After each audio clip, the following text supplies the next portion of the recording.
नमस्कार दोस्तों, स्वागत है आपका हमारे चैनल वर्ल्ड ऑफ हैप्पीनेस में फिर से एक बार। तो दोस्तों, आज हम एक बहुत ही गहरे विषय पे बात करने वाले हैं, खेचरी मुद्रा। खेचरी मुद्रा के बारे में मेरे बहुत सारे आप मित्रों ने मेरे को कमेंट भी किए, व्हाट्सएप पे मैसेज भी किए और मैं सोच रहा था कि क्या ऐसे ऐसे वीडियोस मुझे डालने चाहिए, क्या किसी के लिए यूज़फुल हैं भी या नहीं हैं। तो कल मैंने थोड़ा सा खेचरी मुद्रा को सर्च किया कि क्या लोग बता रहे हैं खेचरी मुद्रा के बारे में। जैसा कि मैं आपको क्लियरली बताऊंगा कि जो भी मैं अपने चैनल पे बात बताऊंगा वो बात बिल्कुल मैं आपको प्रमाणित करके दूंगा और किसी भी तरह का आपको जो है ऐसा मिथ फैलाने वाली बात मैं नहीं करता कि मुझे कोई अपने व्यूज़ बढ़ाने के लिए कोई भी ऐसा टॉपिक नहीं, हॉट टॉपिक नहीं ढूंढने हैं कि मुझे इस वीडियो को लाकर आपको दिखाना है कि हाँ भी मैं इसके बारे में मैं जानता हूँ, ये मैंने साधना बहुत ज़्यादा की है। मुझे खेचरी मुद्रा के बारे में 1% भी नॉलेज नहीं थी, पर मुझसे काफ़ी सारे लोगों ने पूछा कि खेचरी मुद्रा, खेचरी मुद्रा, खेचरी मुद्रा। मैंने कहा यार ये खेचरी मुद्रा क्या है, एक बार एटलीस्ट इसको देखो तो सही। जबकि ये हमारे गुरुजी ने हमारे को 20 बार करवाई, पर मुझे पता नहीं था क्योंकि गुरुजी ने उसका नाम नहीं बताया था कि ये खेचरी मुद्रा है। हमें पता ही नहीं था कि ये खेचरी मुद्रा होती है और इसको करने से ऐसा ऐसा भी होता है। पर मैंने जो मिथ फैले हुए देखे तो मेरे को कल लगा कि यार इस पे तो वीडियो बनाना बहुत ज़रूरी हो चुका है, क्योंकि 10-10 लाख लोग एक वीडियो देखते हैं और वो सोचते हैं कि यार ये कोई बहुत गहरी प्रक्रिया है और इससे ना जाने क्या कुछ हो जाएगा साधना के अंदर। बात आपकी ठीक है, खेचरी मुद्रा जो है एक ऐसी मुद्रा है जो ध्यान में जाने के लिए बहुत लाभदायक है, पर उसका विज्ञान क्या है आज हम वो डिस्कस करने वाले हैं। और सिर्फ खेचरी मुद्रा के बारे में बात करेंगे कि खेचरी मुद्रा है क्या चीज। अब जिन लोगों को इसका अभ्यास है और जो लोग इसकी साधना करते हैं, एक हमारे मित्र हैं गुजरात में, उन्होंने अपनी जो टंग है, उनकी जीभ है, उसको नीचे से जो जो जीभ के नीचे का जो स्किन होती है उसको उन्होंने अपने नाखून से कट करना शुरू कर दिया और धीरे धीरे करते करते वो अपनी उस पूरी टंग को उन्होंने काट दिया। और उसके बाद वो खेचरी मुद्रा का अभ्यास कर रहे हैं जिसमें कि जीभ को अपने गले के अंदर तालू की तरफ बिल्कुल ऐसे पीछे की तरफ खींचा जाता है और उसमें फिर हम ध्यान में बैठते हैं। पहली बात समझने की ये है कि ध्यान में ऐसी बहुत सारी मुद्राएं हैं जो कि हमें ध्यान में गहराई में उतरने में मदद करती हैं। अब वो मुद्राएं कौन सी हैं? जैसे अभी एक ज्ञान मुद्रा है। ज्ञान मुद्रा बोलते हैं, अपने अंगूठे को जो है अपनी फर्स्ट फिंगर के लगा के आप अपने घुटने पे ऐसे पद्मासन लगा करके बैठते हो और इससे आपकी एक ऐसी वेन है जो दबती है जिससे कि आपके अंदर एक शांति जाना शुरू होती है। आपका जो माइंड है ना उसके साथ कनेक्टेड है और माइंड का जो सोचने का प्रोसेस है वो थोड़ा सा स्लो हो जाता है। ये हर मुद्रा का विज्ञान है। अगर हम इस तरीके से अपने हाथ को, दोनों हाथों को बेंड करके अच्छे से टाइट करके दबा लें अपनी इन सारी फिंगर्स को और यूं आराम से बैठ जाएं, तो ये भी जो है हमारे हैंड्स के अंदर जितने भी हमारे हैंड्स में पॉइंट्स हैं उन सबको दबाती है, उसको प्रेस करती है। और जब हम ध्यान में बैठते हैं तो बहुत जल्दी हमारे ऊर्जा का, हमें चारों तरफ एक ऊर्जा का फील्ड बनता है, एनर्जी का एक हमारा जो ओरा है वो बहुत जल्दी फैलना शुरू हो जाता है इस मुद्राओं से। तो ऐसी बहुत सारी मुद्राएं हैं। ऐसे ही जो लोग मूल बंद लगाते हैं, मूल बंद में क्या है, हम अपने अपने जो हमारा यूरिन है और जो हमारा टॉयलेट जाने का स्थान है उसको हम भीतर की ओर सिकोड़ते हैं और उस शक्ति को जो है वो ऊपर की तरफ जो है भीतर से खींचा जाता है और तब तक खींचा जाता है कि जब तक वो ऊर्जा जो है वो सारी ऊपर जानी शुरू हो जाए।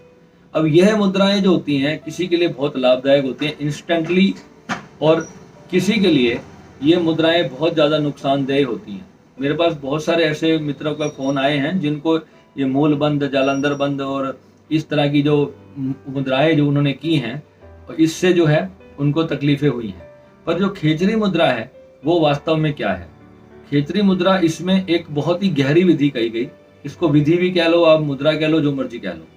जब हम अपने जो जीभ है हमारी, इसका काम क्या है? जीभ का काम है जब हम कुछ सोचते हैं मस्तिष्क में, कुछ हम बात करना वाले हैं, तो हमारे ब्रेन का जो कनेक्शन है वो हमारी जीभा से है। यानी कि अब हम कुछ सोच रहे हैं तो साथ साथ हमारी जीभ भी हिलेगी। अगर मैं आपसे कहूं कि आप अपना मुंह बंद कर लो और आप सोचो कि मैं यूएस जा रहा हूँ या मैं मुंबई घूमने जा रहा हूँ, मैं गोवा जा रहा हूँ, आप गोवा के बारे में कुछ सोचो। आप जैसे जैसे कुछ सोचते चले जाएंगे आप देखोगे कि आपकी जो जीवा है ना वो वैसे वैसे उस चीज को बोलेगी। सेम इसका कनेक्शन आप बड़े ध्यान से देखना। जब भी आप आंख बंद करके शांत बैठोगे, आपके जो विचार चल रहे होंगे ना वो जीभ आपकी बोल रही होगी। अगर मैं आपको कहूं कि आप अपनी जीभ को स्टिल रोक लो, कहीं पर दांत के नीचे दबा लो या कहीं आप रोक लो, तो आपको विचार चलाने में बड़ी तकलीफ होगी। क्योंकि ये एक गाड़ी के दो पहिए जैसे होते हैं ना, कि एक पहिया चलता है तो दूसरा अपने आप चलता है। अभी तक हमारा जो शरीर का नॉर्मल विज्ञान है वो इस तरीके से ही चलता है। तो जब हम कुछ भी सोचेंगे तो हमारी जीभ अपने आप वाइब्रेट होती चली जाएगी, वो हिलेगी। अगर इसका ठीक विपरीत किया जाए कि जब हम कुछ बोलते हैं तो वही चीज हमारा माइंड रिकॉर्ड करता है और वही चीज हमारा माइंड विचार करता रहता है, उसको सोचता रहता है, रिपीट रिपीट रिपीट रिपीट, उसको बार बार उसी थॉट को चलाता रहेगा। जैसे मैं कहूँ अगर आपने एक सॉन्ग गाया, आपने कोई सॉन्ग गाना शुरू किया, आप भूल जाओगे, आप कहीं थोड़ी देर बाद आप जा रहे होगे, अपनी बाइक चला रहे होगे या गाड़ी चला रहे होगे, कहीं ना कहीं आपका ब्रेन जो है ना उस गाने को बार बार शाम तक रिपीट करता रहेगा। अंदर ही अंदर आपको लगेगा यार ये वाला गाना क्यों गुनगुना रहा हूँ आज। अचानक से कोई गाना 20 साल पहले आपने सुना था वो भी सामने आ जाएगा। उस विचार से फिर एक विचार, दो विचार, ऐसे कई सारे गाने आपको याद आते चले जाएंगे। ऐसे ही मान लो अगर आपने गोवा के बारे में सोचा या दिल्ली के बारे में सोचा, तो दिल्ली से आपको बड़े सारे विचार अपने आप इंटर जो उससे कनेक्टेड विचार होंगे वो अपने आप आपकी फाइलें खोलता चला जाएगा। आपका ब्रेन, आपका चेतन मन उसको बाहर बाहर निकालता चला जाएगा। फिर आपकी जीभ चलती चली जाएगी, उधर से जीभ वाइब्रेट होगी, उधर से ब्रेन आपका कंपन शुरू कर देगा। ठीक है, तो ये विचार बिना मतलब के अनयूजुअल विचार हमारे भीतर चलते रहते हैं। अब जो खेचरी मुद्रा लगाई जाती है आंख बंद करके, जो एक्चुअल में जो ये विद्या है वो ये है कि आपको अपनी जबान को ना स्टॉप कर देना है, यानी कि जबान को आपको हिलाना नहीं है ध्यान के समय। अब होता क्या है, जब विचार चलते हैं तो जबान अपने आप हिलती है, और हम मन में कोई मंत्र जाप कर रहे हैं तो उस मंत्र से रिलेटेड हम उस गुरु का भी ध्यान करेंगे। अब उस गुरु का ध्यान करेंगे तो उसके साथ हमने जितना भी समय बिताया, जितने उसके सत्संग सुने, वो भी सब चलेंगे। जब हम शून्य की साधना करते हैं ना, तो उस वक्त हमें कोई विचार नहीं चलाना। शून्य की साधना का मतलब ही है कि शून्य होना, विचार शून्य होना। तो उसमें तो हमें कोई मंत्र जाप तब करना ही नहीं है। मंत्र जाप भी तब तक होता था जब तक हमें एक बार शून्य की स्टेट उपलब्ध हो गई। अब हमने अपने मंत्र को चलाना बंद कर दिया। पर अब माइंड का तो फिनोमिना ऐसा है कि अगर हमने एक बार मंत्र जाप किया तो वो करता चला जाएगा, और वो मंत्र, हम कुछ भी काम करेंगे ना, वो मंत्र हमारा बार बार चलता रहेगा। और हम इसमें बड़ा एक्साइटेड सा फील करते हैं कि वाह, ये मंत्र तो मुझे कंठस्थ हो गया, ये मंत्र तो मेरा अजप्पा जाप हो रहा है। इसको लोग अजप्पा जाप भी समझ लेते हैं, पर वास्तव में ये बहुत बड़ी बेवकूफ़ी हो जाती है हमसे, और पागल भी हो जाते हैं इसमें लोग। बहुत ज़्यादा दिमाग उनका डिप्रेशन में चला जाता है, रात को नींद में सो रहे होते हैं तब भी वो मंत्र चलता रहता है। ये नहीं पता कि वो मंत्र का यूज़ क्या था, क्यों मैंने वो मंत्र किया, यही नहीं पता है। बस मंत्र जाप किया, अब वो प्रॉब्लम सारी क्रिएट होनी शुरू हो गई। अब खेचरी मुद्रा जब हम ध्यान में बैठ के लगाते हैं तो आपको अपनी जीभा को जो है ना अपने सर के ऊपर भीतर, यहाँ पे आपका सहस्त्रा चक्र है, अंदर से अगर आप अपने तालू की तरफ इसको टच करोगे और उसको टच करके बैठे रहना है ध्यान में। अब लोग सोचते हैं कि इसके पीछे इतना बातें उड़ी हुई हैं कि क्या जो खेचरी मुद्रा के 5-10 साल तक अभ्यास करता है वो व्यक्ति आकाश में उड़ सकता है। अब आप खुद सोचो कि एक भौतिक शरीर का इंसान है, वो आकाश में कैसे उड़ सकेगा। अब खेचरी मुद्रा, अपनी जीवा को अगर आप अपने भीतर लगाओगे, सर के पीछे गले की तरफ आप खींचने की कोशिश करोगे, इससे आपके उड़ने का क्या संबंध हो सकता है। पर इतनी भ्रांतियां फैली हुई हैं, लोगों ने इतना तक कह दिया कि वेदों में भी लिखा हुआ है। वेदों में जो बात लिखी हुई है उसको समझने के लिए पहले आपको उस ध्यान के लेवल तक जाना पड़ेगा। निस्संदेह वो व्यक्ति उड़ सकता है। अब वो उड़ कैसे सकता है, वो शरीर नहीं उड़ सकता, उसकी चेतना उड़ सकती है। यानी कि जब वो ध्यान में एस्ट्रल ट्रैवल करेगा, उसको इस मुद्रा में उसका ध्यान गहरा होगा। तो ये हजारों मुद्राओं की तरह एक ये भी है। जितनी हजार विधियां हैं ध्यान की, उसमें से एक विधि ये भी ध्यान की विधि है। तो कोई भी विधि है जिसमें आपको ऊर्जा आपके भीतर इकट्ठी होना शुरू होती है, आपकी चेतना जागृत होना शुरू होती है, आप अपने शरीर से परे ये जानना लगते हो कि मैं एक आत्मा हूँ। आत्मा के बाद फिर जब और आगे जाते हो तो आप ये जानते हो कि मैं आत्मा नहीं, मैं परमात्मा हूँ।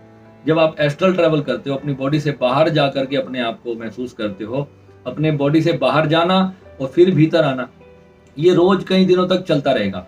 कई दिन आपको आपको लगेगा मैं बाहर गया, फिर मैं भीतर आया, पहले थोड़ा कंफ्यूजन होगा, फिर धीरे धीरे धीरे जब आप पूरी तरह से बाहर जाना शुरू करोगे तो तब आपको पता चलेगा कि हाँ, मैं बिल्कुल अपनी बॉडी से बाहर जा रहा हूँ और मैं बॉडी से वापस अंदर आ रहा हूँ। तो ये खेचरी मुद्रा भी एक नॉर्मल ध्यान विधि है और इसको आप कुछ अलग से कुछ मत सोचें और ये बिल्कुल भी नहीं सोचे कि जो है ये इससे व्यक्ति आकाश में उड़ेगा। जो सबसे आज तक हमारे जो ध्यान मार्ग में सबसे बड़े सिद्ध महात्मा हुए, श्री गुरु भैरवनाथ जी, श्री गुरु गोरखनाथ जी, श्री गुरु मच्छेंद्र नाथ जी, श्री गुरु बालकनाथ जी, है ना। तो ये जो गुरु हैं, गुरु दत्तात्रेय जी, ये पूरी गुरुओं की इनकी गद्दी रही। और बालकनाथ जी का जो मंदिर है वो हिमाचल में है, श्री बालकनाथ धाम, अगर आपने कभी सुना हो। वो उनके जो अखाड़े होते थे जहां पर बैठ के वो सब साधनाएं कराया करते थे, तो उन्होंने ऐसी अनगिनत विधियां जो है अपने साधकों को दी है। उसी में से ये खेचरी मुद्रा भी उसी में से है। और उसमें बहुत सारी श्वास की क्रियाएं हैं। हमारे गुरुजी ने हमारे को श्वास की इतनी क्रियाएं करवाई हैं कि जिससे कि इंस्टेंटली 5 मिनट के अंदर व्यक्ति बहुत गहरे ध्यान में चला जाता है। ऐसी ऐसी बहुत सारी विद्याएं हैं जिसमें आपको इंस्टेंटली अपने शरीर से आप बाहर चले जाओगे।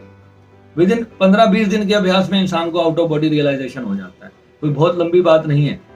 अगर उसने थोड़ा सा अपने खान पान पे नियंत्रण किया है और सही मार्ग से सही गुरु के सानिध्य में अगर वो साधना कर रहा है तो 1 महीने के अंदर साधक को आउट ऑफ बॉडी एक्सपीरियंस हो सकता है।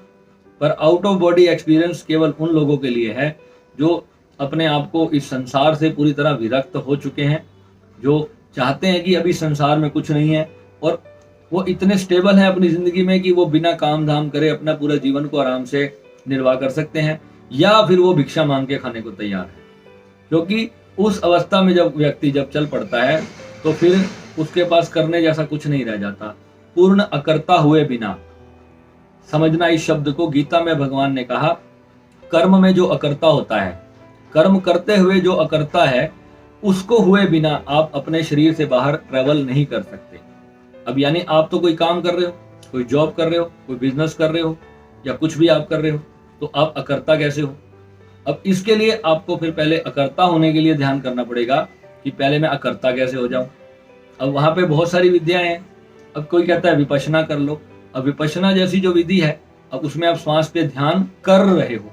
जहां कर शब्द आ गया कि आप कर रहे हो, जो कहता है कि मैं ध्यान कर रहा हूं, तो वहां पर करता है। जब तक आप ध्यान कर रहे हो, ध्यान वो स्थिति आती है जब आप ध्यान कर नहीं रहे हो, आप ध्यान के अंदर हो। मोक्ष की यात्रा, अपने अनंत स्वरूप को जानने की, कि आप ये पूरा यूनिवर्स आप हो, वो कॉन्शियसनेस जो कंप्लीट शिवा कॉन्शियसनेस है वो आप, उसको जानने के लिए ये विधि है।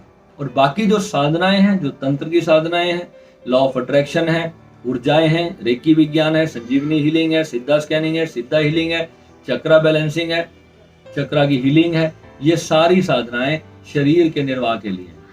इसलिए आप जितना ज्यादा सुख पाना चाहोगे, आप उतनी ज्यादा साधनाएं अपने जीवन में करोगे। और जो सब सुखों को छोड़ना चाहता है तो वो निर्वाण की साधना करेगा। और कुछ मेरी तरह लालची लोग होते हैं तो वो सारी दोनों साधनाएं करते हैं। तो आपने चुनना है कि आपको कौन सी साधना करनी है। 0 से लेकर अंत तक कंप्लीट होना है, या सिर्फ भिक्षु बन के अपना जीवन काटना है, या सिर्फ आपने परमात्मा को बिना जाने केवल संसार के सारे सुख प्राप्त करने हैं। ये चुनाव आपका अपना होगा। इसके लिए खेचरी मुद्रा हो, आज्ञा चक्र का ध्यान हो, सहस्त्रार का ध्यान हो, कोई मंत्र जाप हो, कोई विधि हो, प्राणायाम हो, यम नियम हो, आसन हो, ये सब मिला के, ये सारा कुछ पैकेज जब तक आपके पास नहीं है, भक्ति, श्रद्धा, विश्वास, समर्पण, ये सारा पैकेज जब तक आपके अंदर नहीं है, तब तक आप भूल जाओ कि कोई भी ध्यान आपका सिद्ध होगा। ऐसी बहुत सारी मुद्राएं हैं, आप जितना भी आप इसमें रिसर्च करते चले जाओगे, आपको सारे चैप्टर क्लियर होते चले जाएंगे। ठीक है, तो खेचरी मुद्रा पे आपका उम्मीद है भ्रम खत्म हुआ होगा। क्योंकि कोई अपनी जबान मत काट लेना, ऐसा कुछ नहीं होता कि व्यक्ति आकाश में उड़ सकता है। तो ये सिर्फ पूरा कपोल कल्पनाएं हैं, इनसे बाहर आओ। केवल आपके मस्तिष्क को शांत करने के लिए खेचरी मुद्रा का उपयोग किया जाता है, जिससे कि जब आपकी जबान आपके सर के ऊपर या अपने गर्दन के पीछे आप उसको खींचते हो तो वो बोलना बंद करती है, यानी चलना बंद करती है। तो उसका डायरेक्ट कनेक्शन आपके मस्तिष्क के साथ है और आपका मस्तिष्क विचार शून्य होना शुरू होता है।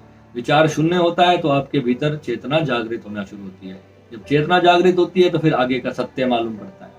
ठीक है, पर फिर भी जितने भी खेचरी मुद्रा के विशेषज्ञ हैं मैंने जब कल सर्च किया तो सब ने यही कहा कि इसको भी जो है गुरु की सानिध्य में ही करना चाहिए। ये भी जो है कोई नॉर्मल मुद्रा नहीं है, इससे भी साधक को इंस्टेंटली कुंडलिनी अवेकनिंग हो सकती है।